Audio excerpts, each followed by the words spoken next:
ഒട്ടും കയ്പില്ലാത്ത ഒരു പാവയ്ക്ക കറി കാണിച്ചു തരട്ടെ. ഇതുണ്ടല്ലോ പാവയ്ക്ക മുളകിട്ടതാണ് കേട്ടോ. ഭയങ്കര ടേസ്റ്റിയാണ്. ഇത് ചോറിന്റെ കൂടെ മാത്രമല്ല, അപ്പത്തിന്റെ കൂടെയും ചപ്പാത്തിയുടെ കൂടെയും ഒക്കെ കഴിക്കാൻ പറ്റുന്ന ഒരു അടിപൊളി കറിയാണ്.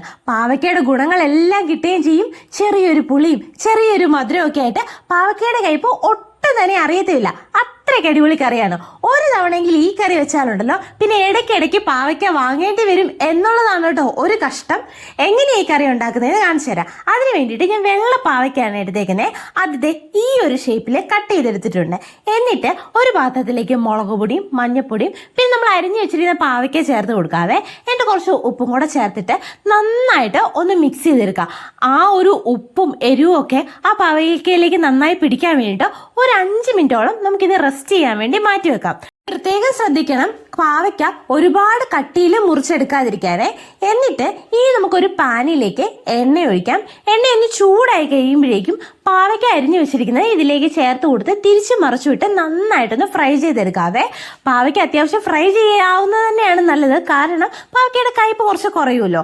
എന്നിട്ട് നമുക്കിത് മാറ്റി വെക്കാം. ഇനി ഒരു പാനിലേക്ക് എണ്ണ ഒഴിച്ച് എണ്ണ നന്നായി ചൂടായി കഴിയുമ്പോഴേക്കും കടുക് പൊട്ടിക്കാവേ. കടുക് പൊട്ടി വന്ന് കഴിയുമ്പോഴേക്കും ഇതിലേക്ക് വെളുത്തുള്ളി ചതച്ചത് ഇപ്പം തന്നെ ചതച്ചത് ഫ്രഷ് ആയിട്ട് ചതച്ചതാണ് കേട്ടോ നമ്മൾ ചേർത്ത് കൊടുക്കുന്നത്. അതേപോലെ തന്നെ ഇഞ്ചിയും ചതച്ചത് ചേർത്ത് കൊടുക്കാം. പ്രത്യേകം ശ്രദ്ധിക്കണം, അരയ്ക്കണ്ട, അരിയുകയും വേണ്ട, ചതച്ചാൽ മാത്രം മതി കേട്ടോ. ഇനി അടുത്ത് ചെറിയുള്ളി, ഞാനൊരു 10 ചെറിയുള്ളികളും എടുത്തിട്ടുണ്ട്. അതും ചതച്ചാണ് കേട്ടോ ഇതിലെ ചേർത്ത് കൊടുത്തേക്കുന്നത്.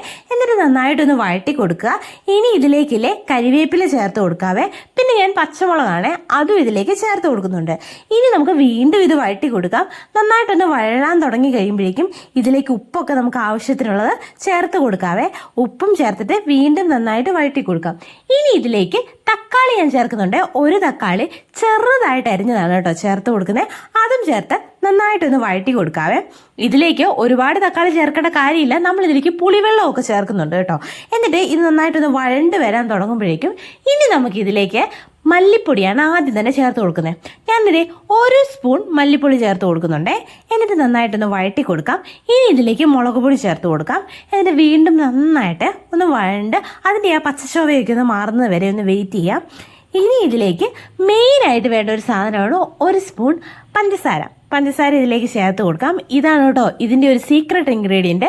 എന്നിട്ട് നന്നായിട്ടൊന്ന് ഇളക്കി ഒന്ന് വഴണ്ട് വരാൻ തുടങ്ങുമ്പോഴേക്കും ഇതിലേക്ക് പച്ചവെള്ളമാണ് ചേർത്ത് കൊടുക്കുന്നത്. അതും ചേർത്ത് നന്നായിട്ടൊന്ന് മിക്സ് ചെയ്യാം. ഇനി ഇതിലേക്ക് പുളിവെള്ളം, വാളൻപുളിയാണ് ചേർക്കുന്നത്. വാളൻപുളി പിഴിഞ്ഞ് വെച്ചിരിക്കുന്ന വെള്ളം ഇതിലേക്ക് ചേർത്ത് കൊടുത്ത് വീണ്ടും ഒന്ന് മിക്സ് ചെയ്യാം.